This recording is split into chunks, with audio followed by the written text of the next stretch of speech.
ایک شخص کا کارنامہ، وہ یہودی فتنہ گر، وہ روح مصدق کا بروز، ہر قبا ہونے کو ہے اس کے جنون سے تار تار۔ اسی طرح وہ عبداللہ ابن سبا یہودی فتنہ گر۔ آج اہل تشیع میں سے بعض حضرات کہتے ہیں کہ یہ عبداللہ ابن سبا یہ تو افسانوی شخصیت، اس کی حقیقت کوئی تھی ہی نہیں، حالانکہ ان کی اپنی کتاب میں رجال کشی کے اندر اس کا ذکر موجود ہے، اور یہ بھی موجود ہے کہ حضرت علی رضی اللہ تعالیٰ عنہ نے اپنے عہد خلافت میں اسے زندہ جلوایا ہے۔ اس کی وجہ کیا تھی؟ یہ آیا مدینہ کے اندر اسلام کا لبادہ اوڑھ کر، اس نے چند عقیدوں کی اشاعت شروع کی۔ سب سے پہلے حضرت علی تو خدا ہیں، گاڈ انکارنیٹ، اوتار کا تصور، جیسے ہندوؤں میں ہے رام چندر جی خدا کا اوتار، اور عیسائیت میں بھی پہلے گاڈ انکارنیٹ کا تصور تھا کہ حضرت مسیح خدا کا اوتار ہے، انکارنیشن آف گاڈ۔ تو اس نے کہا کہ حضرت علی تو خدا کا اوتار ہے، خدا ہے۔ نمبر دو، اس نے کہا کہ ہر نبی کا ایک وصی ہوتا ہے جس کے حق میں وہ وصیت کرتا ہے، تو حضور صلی اللہ علیہ وسلم کے وصی حضرت علی ہیں، لہذا خلیفہ تو اول روز سے حضرت علی ہیں، حضرت ابو بکر، حضرت عمر، حضرت عثمان یہ تو غاصب ہیں، اور حضرت عثمان کی خلافت تھی اس وقت تو خاص طور پر۔ پھر اس نے جو قبائلی عصبیت تھی اسے بھڑکایا۔ پرانی جو عصبیت چل رہی تھی قریش کے اندر، وہ دو گھرانے ایک دوسرے کے مد مقابل تھے۔ دیکھیے، ایک ہوتا ہے قبیلہ، ایک ہوتا ہے گھرانہ۔ ہمارے پنجاب میں ایک قبیلہ ہے وٹو قبیلہ، اس کے گھرانے بہت سے، مانے کے، لالے کے، فجے کے، شامت کے، یعنی کوئی لالا تھا ان میں سے بڑا، ان کے بیٹے ہو گئے لالے کے، ان کی اولاد، خاندان یہ کہلاتے ہیں۔ قبیلہ ایک، یہ وٹو قبیلہ۔ تو قبیلہ تھا قریش، اس میں گھرانے بہت تھے، بنو ہاشم، بنو امیہ، بنو تیم، بنو عدی، یہ بہت سے گھرانے تھے۔ تو چوٹی کے دو گھرانے جو تھے وہ بنو ہاشم اور بنو امیہ، ان کے درمیان چپقلش تھی، مقابلہ، مسابقت، اور یہ مسابقت فی الخیر بھی ہوتی تھی۔ اگر انہوں نے غریبوں کو کھانے کھلائے ہیں تو ہم ان سے بڑھ کر کھلائیں گے، اگر وہ حاجیوں کی خدمت کرتے ہیں تو ہم ان سے بڑھ کر کریں گے۔ تو ان کے اندر یہ مسابقت فی الخیر بھی تھی، لیکن چپقلش تھی کہ کوئی ہم سے آگے نہ نکل جائے، وہ سمجھتا تھا وہ آگے نہ نکل جائے۔ اس شخص نے اس پرانی عصبیت کو تازہ کیا کہ حضور تو بنو ہاشم میں سے تھے، لہذا خلافت حق ہے بنو ہاشم کا، یہ غاصب ہیں۔ اس سے پہلے دو خلفاء جو تھے وہ نہ بنو ہاشم سے تھے نہ بنو امیہ سے تھے۔ حضرت ابو بکر بنو تیم میں سے تھے، چھوٹا قبیلہ تھا۔ حضرت عمر بنی عدی میں سے تھے، وہ بھی چھوٹا قبیلہ تھا۔ یہ حضرت عثمان پہلے خلیفہ جو بنو امیہ میں سے تھے، جن کی پرانی چپقلش بنو ہاشم سے تھی۔ اب اس کو موقع مل گیا کہ پرانی قبائلی عصبیت کو بھڑکائے۔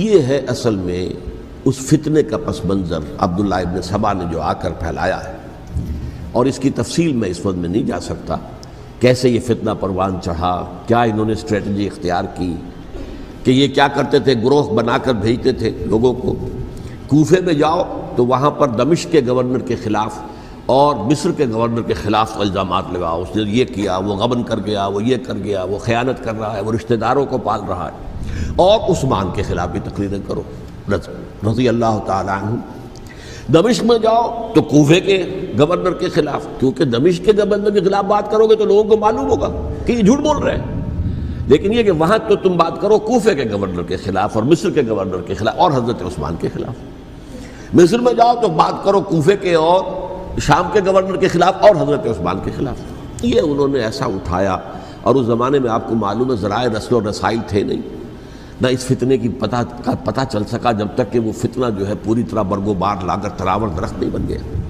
اس کے نتیجے میں حضرت عثمان رضی اللہ تعالیٰ عنہ شہید ہوئے، اور خلیفہ پھر حضرت علی رضی اللہ تعالیٰ عنہ کو انہی سوائیوں نے، جنہوں نے گھیراؤ کیا تھا، جنہوں نے حضرت عثمان کو شہید کیا ہے، یہی حضرت علی رضی اللہ تعالیٰ عنہ کے ارد گرد ہو گئے۔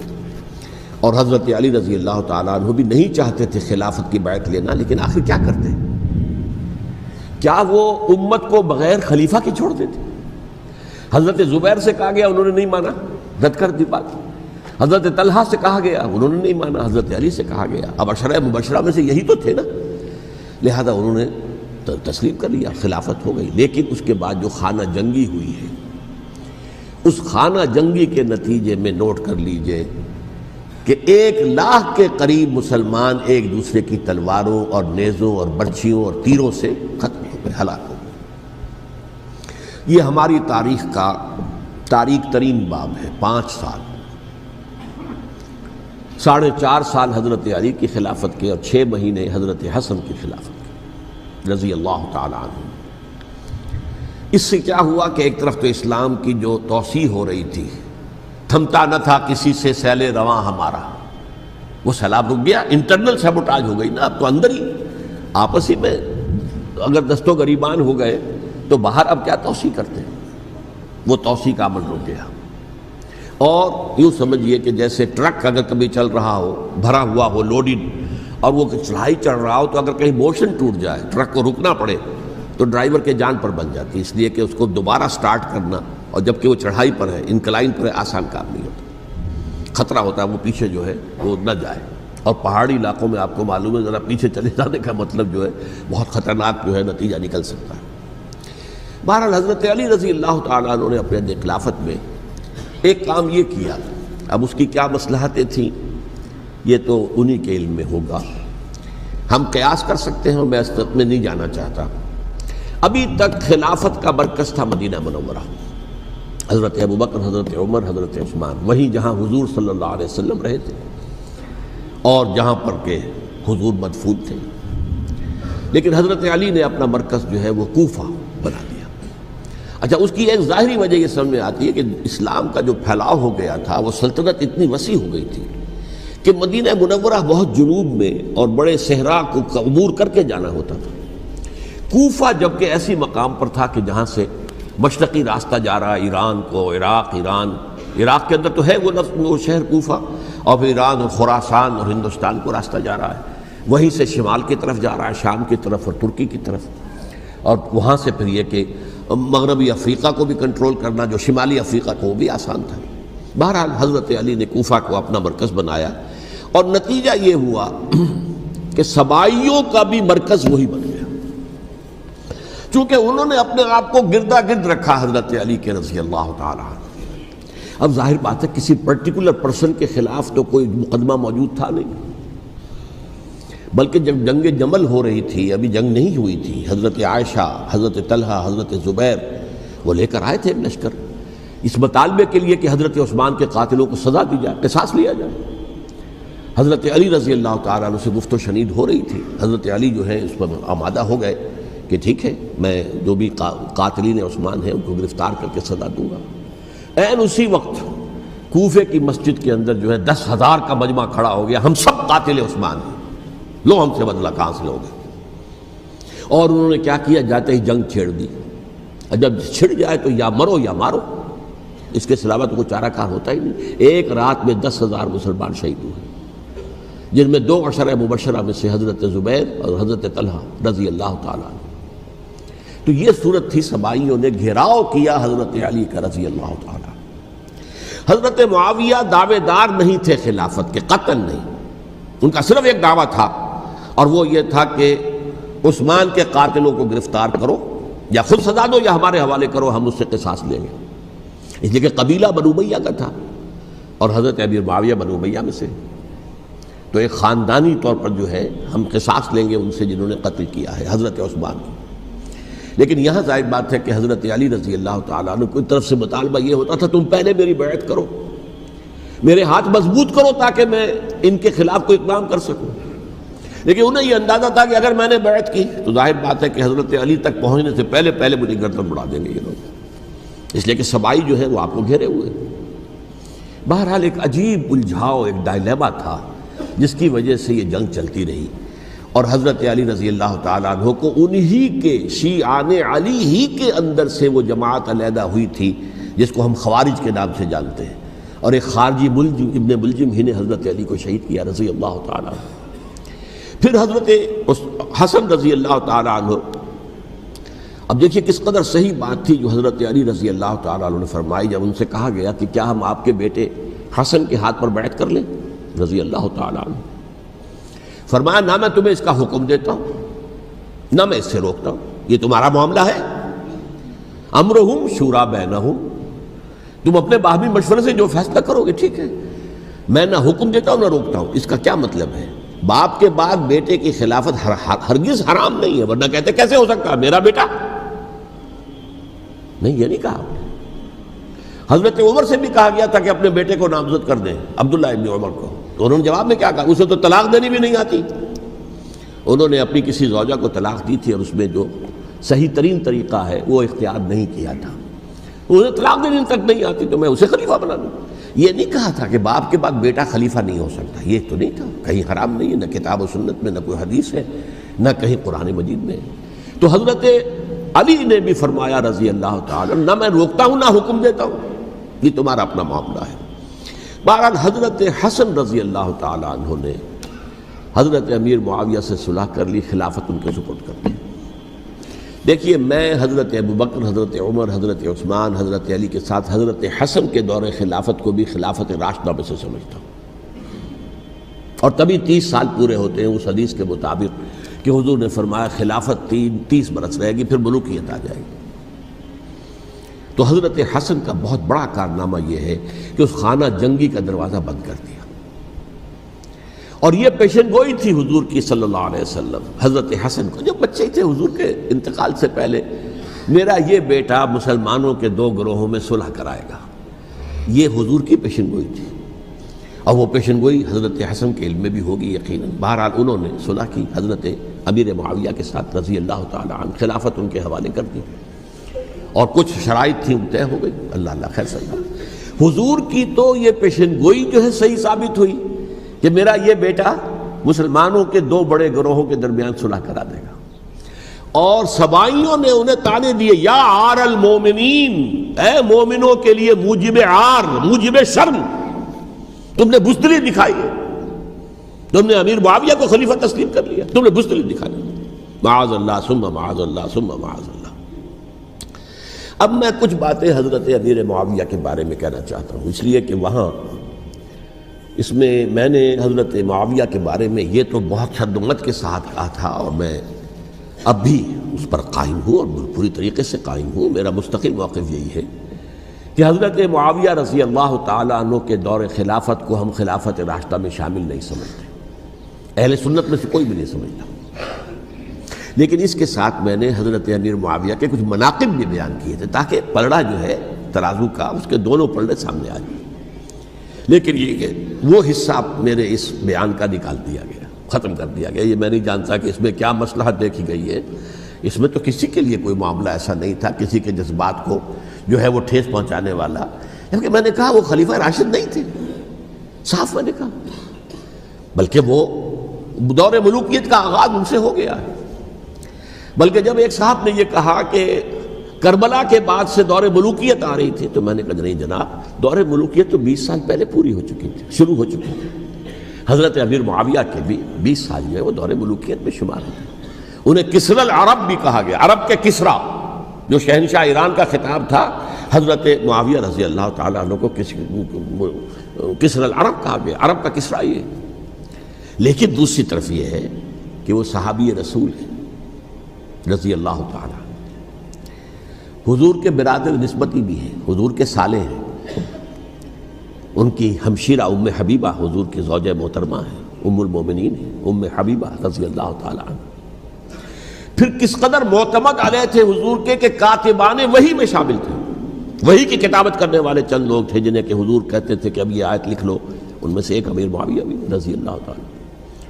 تو بڑے توازن کی ضرورت ہے. دیکھیے صحابہ کرام کا جہاں تک تعلق ہے، اہل سنت کا موقف یہ ہے کہ صحابہ کلہم عدول، صحابہ سب کے سب نیک نیت ہیں، اور ان کی روایت جو ہے قبول کی جائے گی، رد نہیں کی جائے گی، ان پر کوئی جرح و تعدیل نہیں ہوگی. اس لیے کہ ان کا تزکیہ محمد الرسول اللہ صلی اللہ علیہ وسلم نے کیا تھا. لہٰذا یہ تو ہو سکتا ہے کہ کسی صحابی سے کوئی خطا ہو جائے، لیکن وہ خطا اجتہادی ہوگی، نیت کی خطا نہیں ہوگی، نیت کی غلطی نہیں ہوگی. اگر کسی صحابی کی نیت پر حملہ کیا جائے تو یہ اصل میں طعن ہے، حملہ ہے حضور پر کہ وہ تربیت دے نہیں سکے اپنے ساتھیوں کو. معاذ اللہ ثم معاذ اللہ ثم معاذ اللہ، وہ تزکیہ کر ہی نہیں سکے. 3 جگہ جو قرآن میں آیا ہے یتلو علیہم آیاتہ ویزکیہم، تو کیا تزکیہ کیا؟ اگر ان کے قریب ترین ساتھی جو تھے، اگر ان کے اندر بھی بدنیتی تھی اور دنیا کی طلب تھی، اور دنیا کے اندر اقتدار حاصل کرنے کا جذبہ تھا، تو پھر کیا تزکیہ کیا؟ معاذ اللہ ثم معاذ اللہ۔ لہذا صحابہ سب کے سب عدول ہیں اور ان سے اختلاف ممکن ہے، لیکن ان کی نیت پر حملہ نہیں ہو سکتا۔ تو حضرت امیر معاویہ کی شخصیت ایک چیز ہے، آپ کا دور خلافت دوسری چیز ہے۔ شخصیت کے اعتبار سے صحابی رسول ہیں، برادر نسبتی ہیں حضور کے صلی اللہ علیہ وسلم، اور پھر یہ کہ اس قدر معتمد علیہ ہے صحابہ میں سے کہ وہ کاتبان وحی، یہ عام آدمی کے کرنے کا کام نہیں تھا جو وحی کی کتابت کرے، اللہ کے کلام کی۔ البتہ یہ ہے کہ جیسا کہ میں نے عرض کیا، ان کا دور خلافت راشدہ نہیں ہے، وہ ملوکیت کا دور ہے۔ یہ میں نے جیسا کہ عرض کیا، میں نے ایک صاحب نے جب یہ کہا کہ ملوکیت شروع ہو رہی تھی، میں نے کہا شروع نہیں ہو رہی تھی، ملوکیت تو 20 سال پہلے شروع ہو چکی تھی۔ اسی طریقے سے ایک صاحب نے کہا تھا کہ اسلام کو قائم کرنے کے لیے حضرت حسین میدان میں آئے، میں نے کہا یہ بھی غلط ہے، اسلام تو 60 سال پہلے قائم ہو چکا تھا، نبی اکرم صلی اللہ علیہ وسلم کے دست مبارک سے اسلام قائم ہو گیا، جاء الحق وزهق الباطل ان الباطل کان زہوقا، پھر 30 برس تک وہ کامل شکل کے اندر قائم رہا۔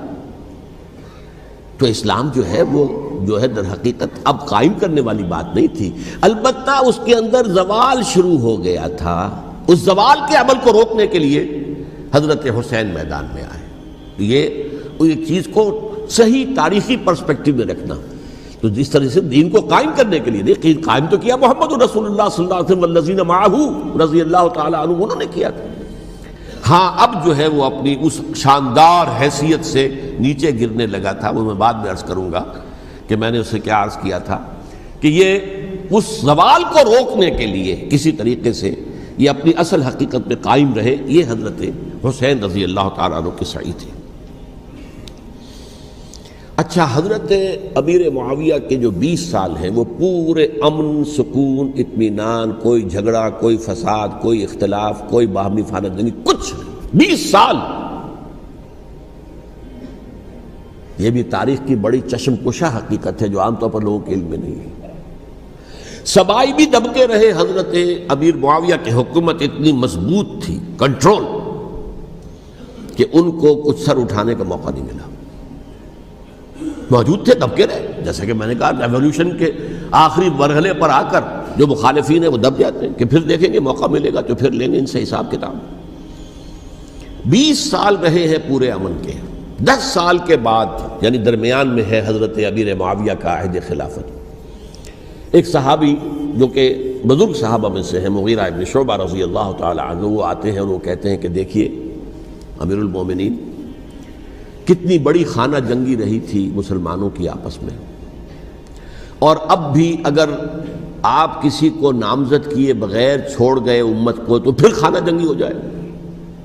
1 لاکھ اس وقت جو ہے وہ ہلاک ہوئے تھے، نہ معلوم اب کتنے ہلاک، لہٰذا آپ اپنی زندگی ہی میں نامزد کر دیجئے کسی کو خلیفہ، ولی عہد بنا دیجئے۔ حضرت امیر معاویہ نے ابتداءً جو ہے انکار کیا نہیں، لیکن ان کے دلائل ایسے تھے وزنی، اور میں سمجھتا ہوں کہ وہ بات صحیح تھی جو مغیرہ ابن شعبہ نے کہی، اس لیے کہ اب صحابہ کرام میں سے جو کبار صحابہ تھے وہ تو سب دنیا سے رخصت ہو چکے تھے، اب تو یا صغار صحابہ رہ گئے تھے جو حضور کے زمانے میں بچے تھے، حضرت حسن، حضرت حسین، عبداللہ ابن زبیر، یہ بچے ہی تھے نا، یا تو وہ تھے، اور یا بالکل نو مسلم تھے، اور نو مسلموں میں بڑی تعداد وہ تھی جو ایرانیوں کی تھی، شامیوں کی تھی، ادھر کی تھی، ادھر کی تھی، تو ان کو تو ظاہر بات ہے کہ تربیت نبوی سے کیا خلافت راشدہ سے بھی اکثر و بیشتر کو کوئی حصہ ملا ہی نہیں۔ تو اس صورت میں اب وہ اعلیٰ ترین معیار پر حکومت کے نظام کو قائم کرنا ممکن نہیں ہے۔ کوئی قبائلی عصبیت جب تک حکومت کی پشت پر نہیں ہوگی، حکومت مستحکم نہیں ہوگی۔ یہ گویا کہ ایک جس کو کہتے ہیں کہ حقیقت بینی، واقعیت پسندی، ایک آئیڈیلزم ہے اور ایک ریئلزم ہے کہ آپ فیکٹس آن دی گراؤنڈ کو غور کریں، سوچیں اس کے اوپر اور پھر کوئی فیصلہ کریں۔ اس اعتبار سے پھر حضرت امیر معاویہ نے بات مان لی اور بیعت لے لی لوگوں سے حضرت یزید کے لیے کہ یہ خلیفہ ہوں گے میرے بعد، اس کو ولی عہدی کہتے ہیں۔ اچھا، اس وقت 5 افراد ایسے تھے کہ جنہوں نے اس سے اختلاف کیا، یہ بات بہت اہم ہے۔ میرا کتابچہ ہے سانحہ کربلا، اس کے کچھ نسخے آج یہاں ہوں گے، آپ لوگ پڑھیے اسے غور سے اور پھیلائیے تاکہ حقیقت سامنے آئے۔ 5 افراد کون تھے جو ہونے چاہیے؟ ابو بکر فوت ہو گئے، ان کے بیٹے عبد الرحمن ابن ابی بکر، عمر فوت ہو گئے، ان کے بیٹے عبداللہ ابن عمر، عباس فوت ہو گئے، ان کے بیٹے عبداللہ ابن عباس، زبیر فوت ہو گئے، ان کے بیٹے عبداللہ ابن زبیر، اور حضرت حسن جو ہے ان کا انتقال ہو چکا تھا، حضرت علی کے بیٹے حضرت حسین رضی اللہ تعالی عنہ مجمعین۔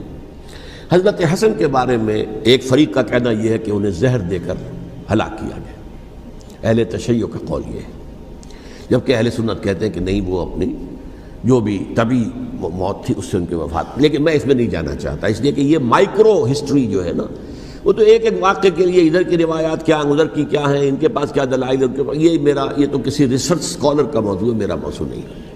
لیکن بہرحال یہ 5 حضرات تھے جنہوں نے ولی عہدی کی بیعت نہیں کی، لیکن حضرت معاویہ اتنے حلیم الطبع انسان تھے، انہوں نے جبر نہیں کیا، کوئی تشدد نہیں کیا۔ ٹھیک ہے، ولی عہدی کی بیعت نہیں کر رہے، کوئی بات نہیں، میری بیعت تو کی ہوئی ہے نا، ابھی تو میں زندہ ہوں، بات ختم ہو گئی، میری بیعت کو تو نہیں توڑا انہوں نے، فسخ بیعت نہیں کی۔ اس اعتبار سے انہوں نے نہ کوئی تشدد کیا، نہ جبر کیا، نہ کوئی مواخذہ کیا۔ لیکن جب امیر معاویہ کا انتقال ہو گیا، اب ولی عہدی کی بجائے وہ اب خلافت کی بیعت ہوئی، سب لوگوں نے بیعت کر لی۔ ان 5 میں سے ایک فوت ہو چکے تھے، حضرت عبد الرحمن ابن ابی بکر فوت ہو چکے رضی اللہ تعالی، 4 تھے، ان 4 میں ایک اختلاف ہوا۔ 2 کی رائے یہ تھی، عبداللہ ابن عمر، عبداللہ ابن عباس، کہ اگرچہ یہ کام غلط ہوا ہے، اسلام کی روح کے منافی ہوا ہے، یہ بادشاہت کی بنیاد پڑ رہی ہے، لیکن یہ بات ایسی نہیں ہے کہ اس کی بنا پر ہم خانہ جنگی شروع کروا دیں، امت کے اندر خون خرابہ کروائیں، فساد کروائیں۔ لہذا انہوں نے بیعت کر لی۔ اب کوئی اگر یہ کہے معاذ اللہ کہ وہ بک گئے تھے یزید کے ہاتھ میں، معاذ اللہ ثم معاذ اللہ، وہی بات آپ اختلاف کر سکتے ہیں کہ انہیں نہیں کرنی چاہیے تھی، یہ کوئی رائے رکھے، مجھے اختلاف نہیں، لیکن ان کی نیت پر حملہ کریں گے تو حملہ محمد الرسول اللہ پر ہوگا صلی اللہ علیہ وسلم۔ عبداللہ ابن عمر کون ہیں؟ کتنی حدیثیں ان سے جو ہے وہ منقول ہیں۔ عبداللہ ابن عباس کون ہیں؟ جنہیں حضور نے جو ہے جن کے لیے دعا کی تھی، اے اللہ فقہہ فی الدین وعلمہ التاویل، اے اللہ اس نوجوان کو دین کا فہم عطا کر اور قرآن کی تعویل اور تفسیر کا علم عطا کر، حبر الامہ کہلاتے ہیں۔ وہ کہیں پیسوں اور ٹکوں کے عوض بک جانے والے نہیں تھے، انہوں نے امت کی مصلحت دیکھی، نیت جو ہے اس پر حملہ نہ کیجئے، البتہ اختلاف کا حق آپ کو حاصل ہے۔ 2 حضرات جو ہے ڈٹے رہے کہ نہیں، ہمیں کم وٹ میں ریزسٹ کرنا ہے۔ عبداللہ ابن زبیر عمر کے اعتبار سے وہ بڑے ہیں، مسلمانوں میں سب سے پہلے ولادت مدینے میں جا کر جو ہوئی ہے وہ عبداللہ ابن زبیر کی ہوئی ہے۔ ہجرت کر کے جب مہاجرین وہاں پہنچے، کچھ عرصے تک کسی کے ہاں کوئی اولاد نہیں ہوئی، تو لوگوں نے تانے دینے شروع کر دیے کہ معلوم ہوتا ہے کہ یہاں آ کر یہ مکے کے رہنے والے جو ہیں کمزور ہو گئے ہیں، ان کی ہاں اولاد ہی نہیں ہو رہی۔ پھر عبداللہ ابن زبیر کی ولادت ہوئی ہے، یہ حضرت ابو بکر کے نواسے ہیں، حضور کی زوجہ محترمہ حضرت عائشہ کی بہن، حضرت دیکھیے ابھی نام نکل گیا ہے جی، حضرت اسماء رضی اللہ تعالی عنہا عنہما، یہ ان کے صاحبزادے ہیں، حضرت زبیر کے بیٹے۔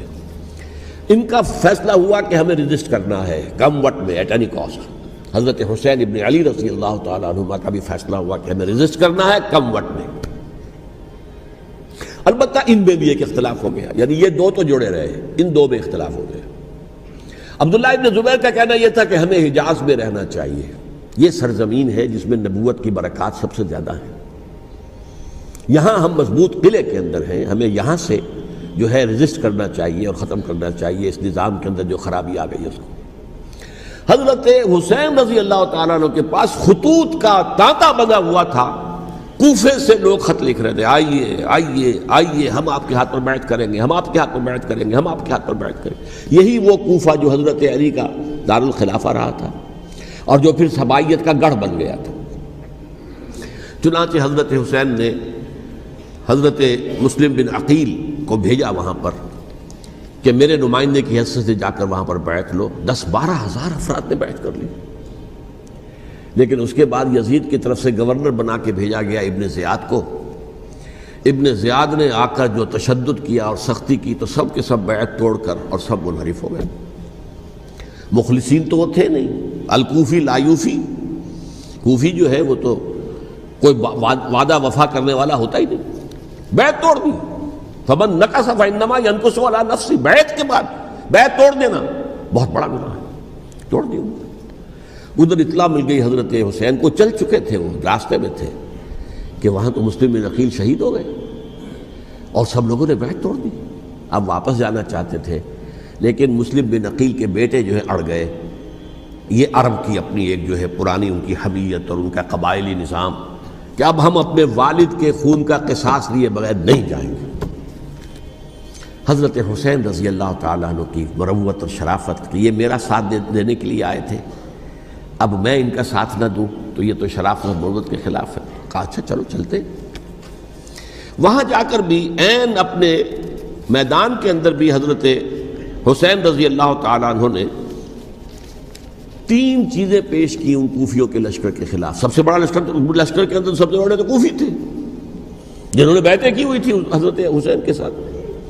دیکھو مجھے جانے دو واپس حجاز کی طرف، یا مجھے سرحدوں پر بھیج دو تاکہ میں کافروں کے ساتھ جنگ کرتے ہوئے اپنی جان دے دوں، یا مجھے یزید کے پاس جانے دو، میں اپنا معاملہ اس سے طے کر لوں. لیکن کوفیوں کو یہ گوارا نہیں تھا. اگر یہ یزید کے پاس پہنچ گئے تو ہمارا کچا چٹھا بیان کر دیں گے کہ مجھے تو ان لوگوں نے برگلا کر بلایا تھا. اس لیے کہ دیکھیے حضرت امیر معاویہ کے 20 سالوں کے دوران میں بتا چکا ہوں ان کی حکومت اتنی مستحکم تھی کہ اس کے خلاف کوئی فتنہ اٹھانا ممکن نہیں تھا. اب چونکہ ایک چینج اوور ہوا تھا، اور چینج اوور میں آپ کو معلوم ہوتا ہے کہ ایک جس کو کہتے ہیں every thing is in the melting پاٹ، ابھی تو یہ درمیان کے اندر معاملہ ہے، تو انہیں موقع ملا، سر اٹھایا حضرت حسین رضی اللہ تعالیٰ عنہ کو. جو خطوط لکھے جس کے کہ تھیلے کے تھیلے اور بوریوں کی بوریاں بھری ہوئی حضرت حسین کے ساتھ تھی، وہ کہا کہ آئیے ہم آپ سے بیعت کریں گے. انہوں نے نہیں مانا. اور اصل میں حضرت حسین کے قاتل وہ کوفی ہیں، وہ بزدل، وہ منافق جنہوں نے بیعت کر کے بیعت توڑی. اور اب وہ آ گئے کہ اگر یہ حسین رضی اللہ تعالیٰ عنہ بچ کر کہیں یزید کے پاس پہنچ گئے تو پھر ہمارا کچا چٹھا جو ہے وہ سامنے آ جائے گا اور ہماری پھر شامت آ جائے گی. لہذا انہوں نے قتل کیا حضرت حسین کو رضی اللہ تعالیٰ. ایک بات جو علامہ ڈاکٹر قلب صادق نے فرمائی، اور میرے علم میں یہ بات پہلے نہیں تھی، وہ یہ کہ حضرت حسین کے قتل کا فتویٰ ایک بہت بڑے مفتی نے دیا تھا. یہ بات بھی ذرا سمجھ لیجیے. حضرت حسین رضی اللہ تعالیٰ عنہ کے قتل کا فتویٰ ایک بہت بڑے مفتی نے دیا تھا. کیوں دیا تھا؟ اس لیے کہ حضور کی احادیث موجود ہیں کہ جب ایک شخص کی ایک خلیفہ کی بیعت ہو جائے تو دوسرا اگر کھڑا ہو تو اسے قتل کر دو. کھلی حدیث. اسی لیے ایک بہت بڑے مفسر بھی ہیں، فقیہ بھی ہیں، قاضی ابن العربی رحمۃ اللہ علیہ. ایک ابن عربی ہیں الف لام کے بغیر، ابن عربی، وہ بہت بڑے صوفی ہیں، فلسفی ہیں، اندلس کے ہیں. یہ قاضی ابن العربی ہیں جنہوں نے قرآن کی ایک تفسیر لکھی ہے اس اعتبار سے کہ صرف ان آیات کی تفسیر جن سے کہ فقہی احکام جو ہیں ان کا استنباط ہوتا ہے. یہ 2 تفسیریں اس طور سے لکھی گئی ہیں قرآن مجید کی. احکام القرآن ان کا نام ہے دونوں کا، جن میں سے ایک جو ہے قاضی ابن العربی کی ہے. ان کا ایک جملہ نقل ہوتا ہے، قتل الحسین بسیف جدہ، حسین قتل ہو گئے اپنے ہی نانا کی تلوار سے. وہ تلوار کیا تھی؟ جب کسی کی بیعت ہو چکی ہو پھر کوئی کھڑا ہو مدعی خلافت، قتل کر دو. میرے نزدیک حضرت حسین مدعی خلافت نہیں تھے. یہ بات اس وقت سامنے لوگوں کے نہیں آئی، بلکہ حکومت نے یہ باور کرا دیا کہ یہ تو باغی ہے، یہ مدعی ہے خلافت کے. انہوں نے تو دعویٰ نہیں کیا خلافت کا، وہ تو صرف اس عمل کو روکنے کے لیے میدان میں آئے تھے. اور اس بات کو اچھی طرح سمجھ لیجئے کہ اس وقت تک یہ جو تصور آج ہمارے پاس ہے کہ ریاست علیحدہ ہے، حکومت علیحدہ ہے، state of Pakistan, we are loyal to the state of Pakistan, ہم ریاست پاکستان کے وفادار ہیں، گورنمنٹ آف پاکستان کے وفادار نہیں ہیں.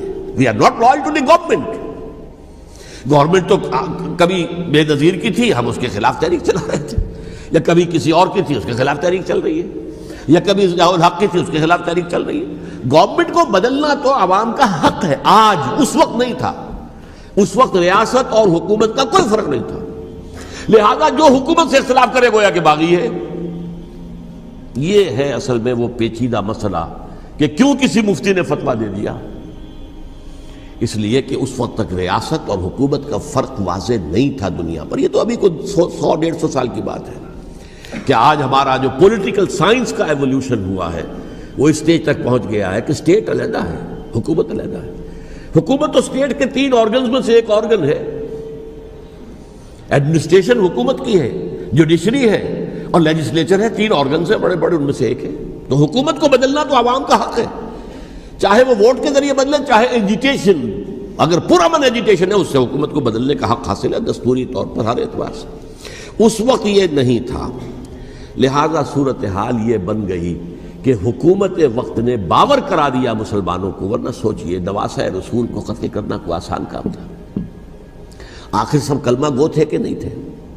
کلمہ گو تو تھے نا، اور حضور سے عقیدت اور محبت میں کمی، لیکن یہ کہ فتویٰ اگر ایک بہت بڑے مفتی کا، جو کہ حضرت علامہ ڈاکٹر قلب صادق صاحب نے فرمایا، مجھے اس مفتی کا نام بھی معلوم نہیں، کہ ایک مفتی ہی کا فتویٰ تھا وہ، جس کے بنا پر اب ان لوگوں نے حضرت حسین کو قتل کیا، اور یہی وجہ ہے کہ انہوں نے پھر خیموں کو بھی آگ لگا دی۔ وائی؟ حالانکہ دیکھیے اگر دشمنی کا انتقام ہوتا تو حضرت علی بن حسین جو بیمار تھے، جو بعد میں زین العابدین رحمۃ اللہ علیہ کے نام سے پھر یہ اہل تشیع کے چوتھے امام معصوم ہیں، حضرت علی، حضرت حسن، حضرت حسین، اور پھر حضرت علی بن حسین زین العابدین رحمۃ اللہ علیہ، کیا ان کو بھی قتل کر دیتے؟ حضرت حسین کی نسل ہی ختم ہو جاتی، لیکن نہیں کیا۔ آگ کیوں لگائی؟ آگ اس لیے لگائی کہ وہ جو ڈاکومنٹری پروف ہے ہماری غداری کا یزید کے خلاف حضرت حسین کو جو ہم نے دعوت دی، وہ جو ڈاکومنٹری پروف خطوط کی شکل میں موجود ہے وہ ختم ہو جائے، ڈسٹرائے ہو جائے۔ اس کے لیے انہوں نے خیموں میں آگ لگائی۔ بہرحال یہ ہے تاریخی پس منظر، یہ اسی سبائی فتنے کا تسلسل ہے جس نے سب سے پہلے حضرت عثمان کی جان لی رضی اللہ تعالیٰ عنہ۔ 5 سال تک مسلمانوں میں خانہ جنگی رکھی، حضرت علی کو پھر شہید کیا، اور اس کے بعد جو ہے 20 سال حضرت امیر معاویہ کے تو سر نہیں اٹھا سکے، لیکن پھر جب ایک چینج اوور ہو رہا تھا تو اس وقت انہوں نے موقع غنیمت سمجھا کہ اب کھڑے ہو جاؤ اور اب دوبارہ ایک فتنہ جو ہے اس کو امت کے اندر پیدا کر دو۔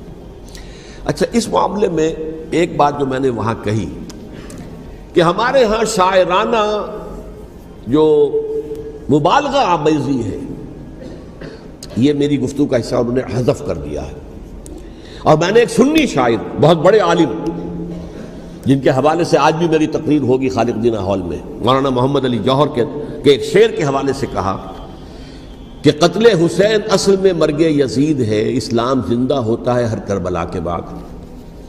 میں نے کہا بالکل محمل شعر ہے، اسلام مرا ہی نہیں تھا، زندہ ہونے کا کیا سوال؟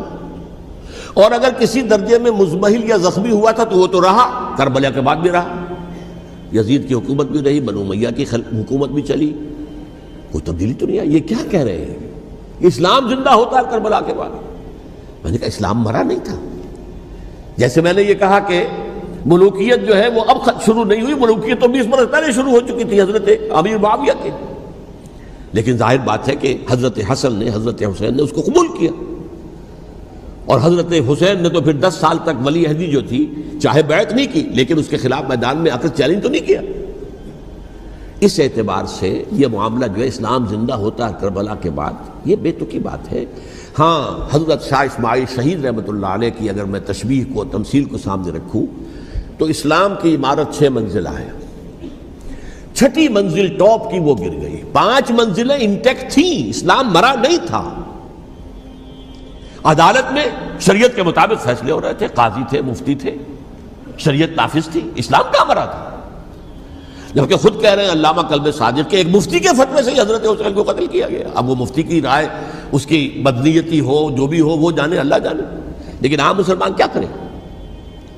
اس پہلو سے اسلام مرا نہیں تھا. ہاں ایک منزل گر گئی تھی، وہ گری نہیں، 1000 برس تک گری نہیں، یہاں تک کہ آ کر مغربی امپیریلزم نے اس کے گرایا، ملوکیت کا معاملہ ختم کیا اور وہ جبرین ملوکیت دوسری آ گئی. ورنہ وہی بادشاہی چلی ہے. بلکہ دور بنو امیہ میں وہ بادشاہی پوری طرح اس نے بالوں پر نہیں نکالے تھے، اصل بالوں پر تو اس نے نکالے ہیں دور بنو عباس میں آ کر. اور پھر سلاطین جو ہے ترک، جو ترک خلفاء ہے، ان کا بھی بادشاہت تھی اور کیا تھا، وہ خلافت تو نہیں تھی. تو یہ تو اسلام میں جو بھی نقص واقع ہو گیا تھا، کبھی واقع ہو گئی تھی، وہ جو کی تو برقرار رہی. اس کو بھی تسلیم کیا. میں اللہ کا شکر ادا کر کے کہتا ہوں کہ دونوں حضرات، دونوں شیعہ دانشور اور بڑی اعلیٰ سطح کے جو شیعہ عالم تھے، انہوں نے اس بات کو تسلیم کیا اور میری اس بات کو چیلنج نہیں کیا.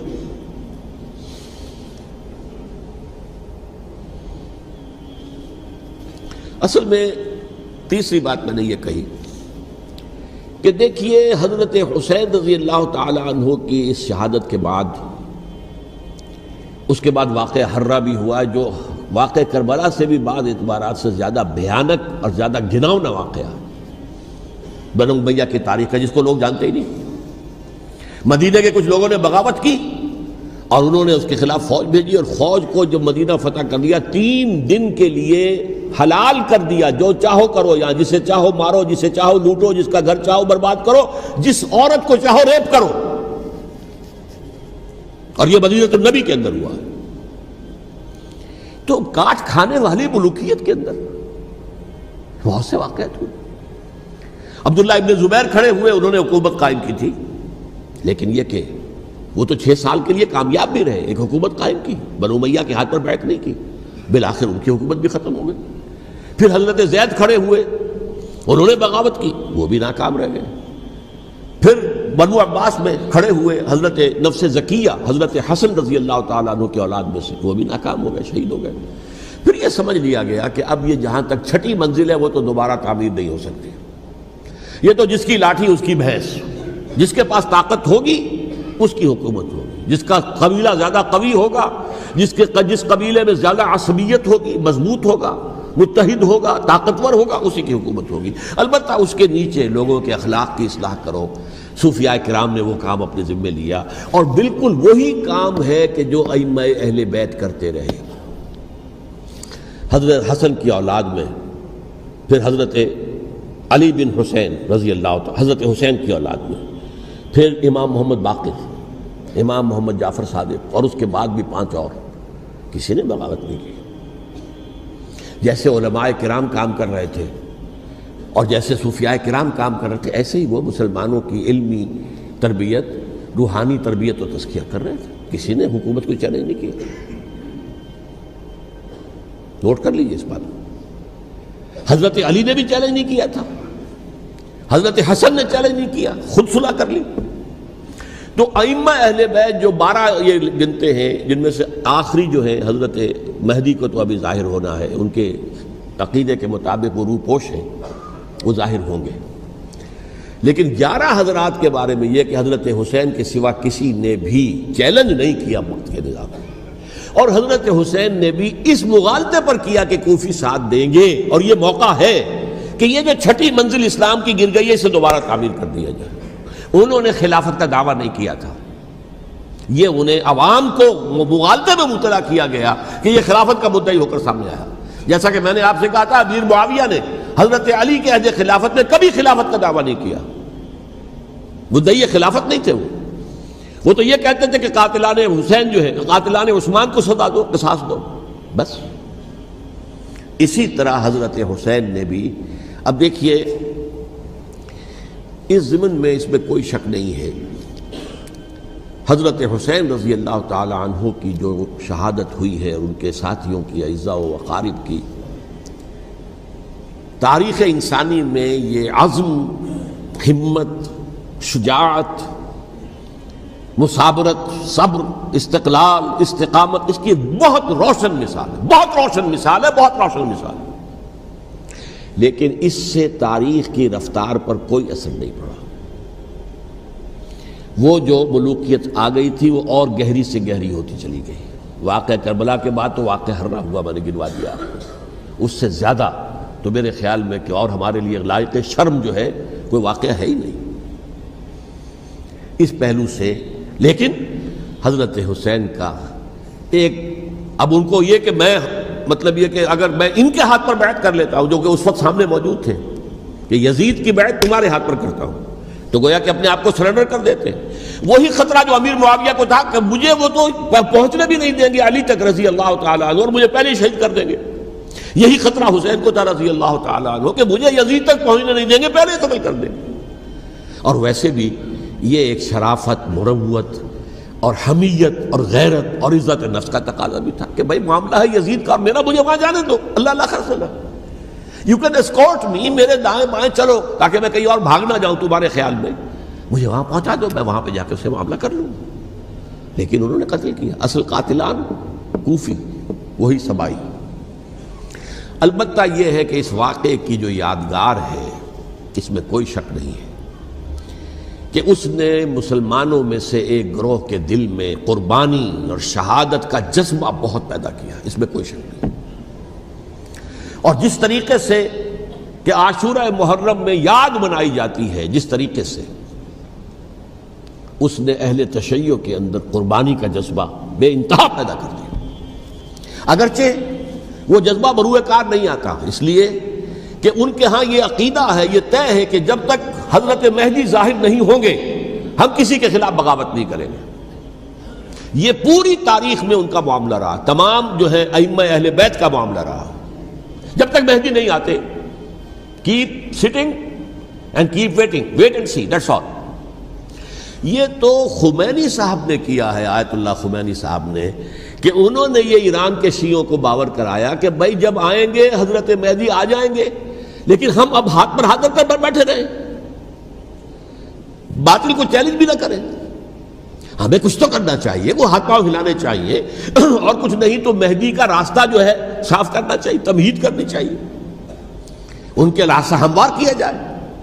تو یہ ان کی بڑی عظمت ہے آیت اللہ خمینی صاحب کی کہ اہل تشیع ایران کے جو ہے ان سے انہوں نے یہ بات منوا لی کہ ہم بالکل انرٹ نہیں بیٹھے رہیں گے، بلکہ اب انہیں نائب امام قرار دے کر اور ولایت فقیہ کے فلسفے کے حوالے سے، یہ دو چیزیں ان کی جو ہیں بنیادی فلسفے کی ہیں، وہ اس وقت میرا موضوع نہیں ہے، انہوں نے عوام کو ایسا کھڑا کیا ہے کہ 20,000 سے لے کر 30,000 کے درمیان انسانوں نے جانیں دے دی، عورتوں کے جلوس نکلے، شیرخوار بچہ گود میں ہے عورت کے اور گولی کھا رہی ہے اور مر رہی ہے، گر رہی ہے۔ آپ سوچئے زندگی کتنی عزیز ہوتی ہے، اور شیرخوار بچے کے لیے ماں کی جو زندگی ہے، اس ماں کو اپنی زندگی کتنی عزیز تر ہوگی کہ اپنے لیے نہیں تو اس بچے کے لیے مجھے جینا ہے، لیکن نہیں، گولیاں کھائیں اور گری۔ یہ جذبہ انہی میں ہے۔ واقعہ یہ ہے کہ اہل سنت کے اندر یہ جذبہ نہ ہونے کے برابر ہے، یہ میں واشگاف الفاظ میں کہہ رہا ہوں۔ پورے عالم اسلام میں صرف شیعہ ایران ایسا نکلا ہے کہ جس نے بادشاہت کا خاتمہ کیا، باقی سعودی عرب میں بادشاہت بیٹھی ہوئی ہے، ڈٹ کر بیٹھی ہوئی، اربوں ڈالر کا ایک ایک محل بنتا ہے ان بادشاہوں کا، اور سنی سن ہے، سن، کوئی حرکت نہیں۔ وہ تو اب جو حرکت ہو رہی ہے وہ اینٹی امریکن حرکت ہے جو ہو رہی ہے، وہ در حقیقت وہ مسئلہ بالکل دوسرا ہے جو اس وقت ہو رہا ہے، لیکن یہ کہ عالم اسلام میں کوئی تحریک ایسے نہیں اٹھی۔ یہ اہل تشیع میں ہے جو بالکل استثنائی بات ہے کہ انہوں نے جو ہے ایسا بادشاہ جس کو کہا جاتا تھا کہ اس کا جو اسلحہ خانہ ہے وہ ایشیا میں سب سے بڑا اسلحہ خانہ ہے، جو 2500 سالہ پرانی جو ایک عظمت تھی ایران کی، اس کو دوبارہ تازہ اور زندہ کرنا چاہتا تھا۔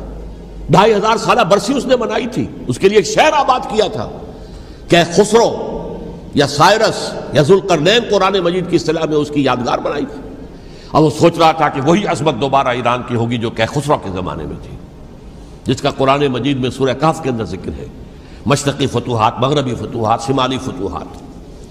تو وہ بادشاہ ہے، اس کو بھاگنا پڑا وہاں قربانی کی وجہ سے۔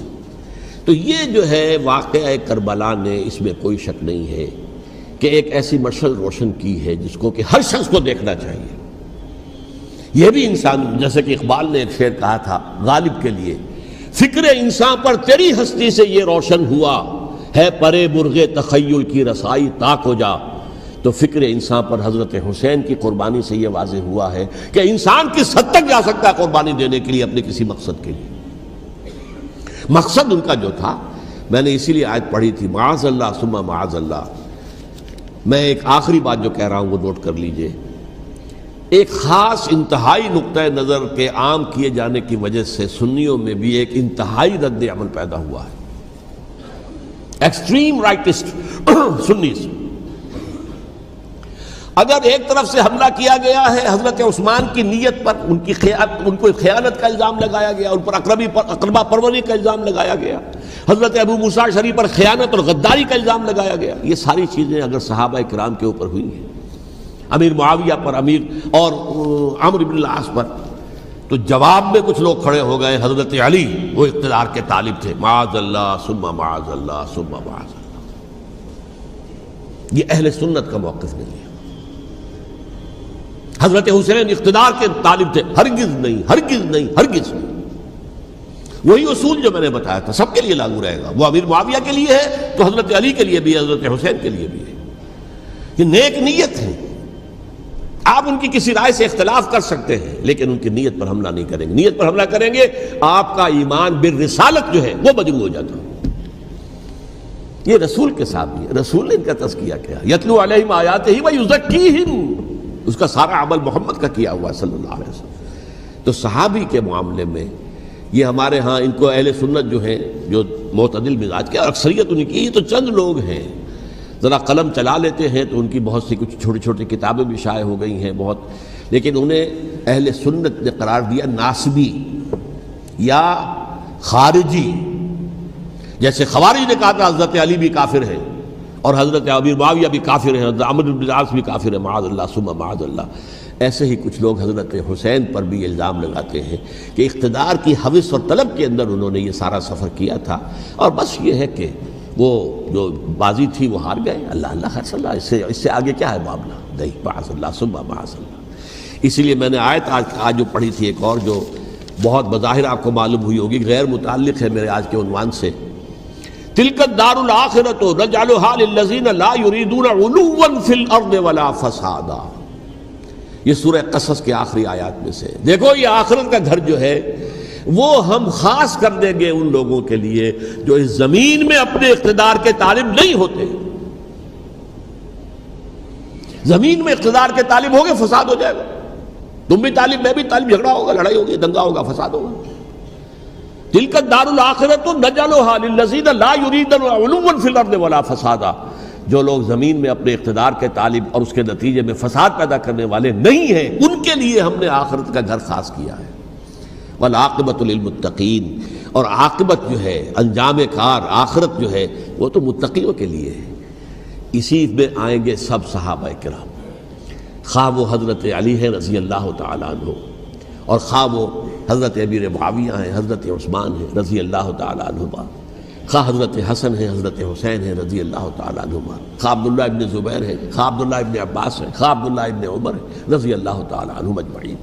اس اصول کو سامنے رکھ کر اختلاف آپ کر سکتے ہیں کسی سے بھی، لیکن کسی کی نیت پر حملہ کریں گے تو اصل میں آپ کا ایمان بالرسالت مجروح ہو جائے گا۔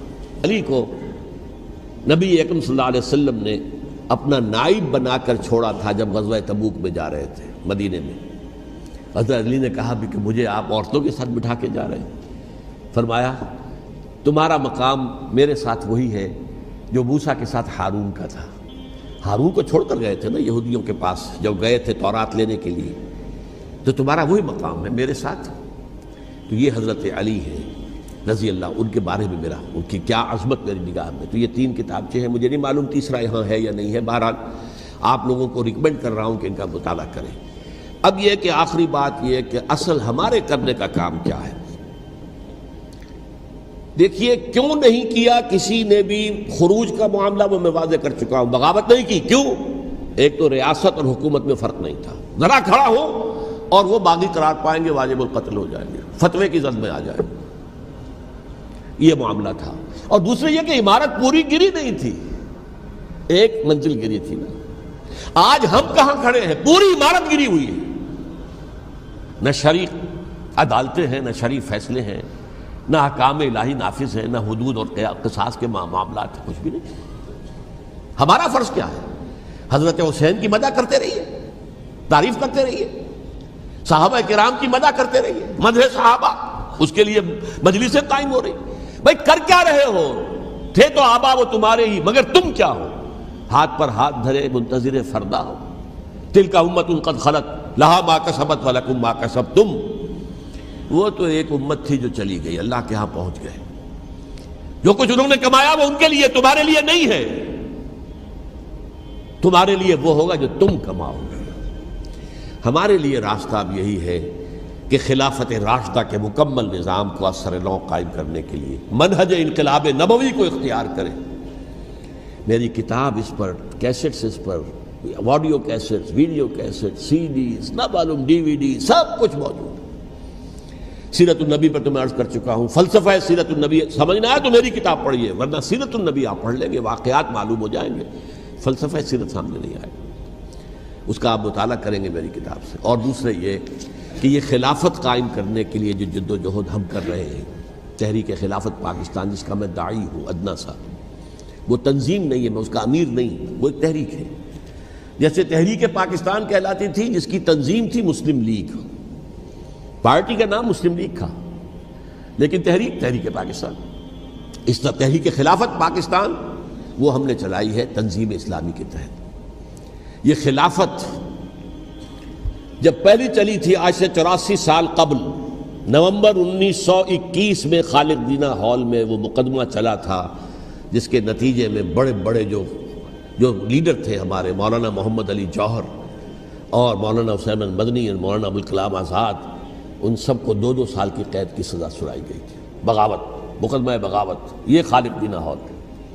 اسی میں سن 91 یا 92 میں میں نے 3 دن تقریریں کی تھیں، جن میں آج سے پھر میں 3 تقریریں کرنے والا ہوں، ایک آج شام کو، ایک کل شام کو رات 9 بجے، آج بھی کل بھی، ایک پرسوں اتوار کی صبح کو 10 بجے ہے کیا 11 بجے۔ تو ان میں آپ حضرات شرکت فرمائیں، تاکہ اصل جو ہمارے کرنے کا کام ہے، تاریخ کو بھی سمجھنا چاہیے، تاریخ کے عوامل کیا ہیں، کیا پس پردہ عوامل کار فرما تھے، کیا کسی شے کی اصل حقیقت ہے، وہ سمجھنا چاہیے۔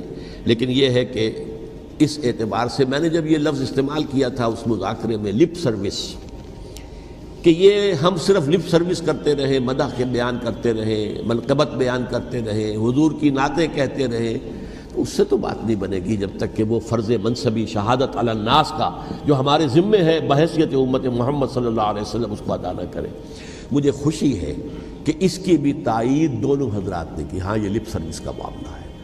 اللہ تعالی حضرت حسین کے نقش قدم پر چلتے ہوئے، بلکہ اصل میں تو ہمارے لیے اسوہ رسول ہے محمد صلی اللہ علیہ وسلم کا، اس پر چلتے ہوئے ہم پاکستان میں اسلام کا نظام خلافت قائم کرنے کی جد و جہد کریں۔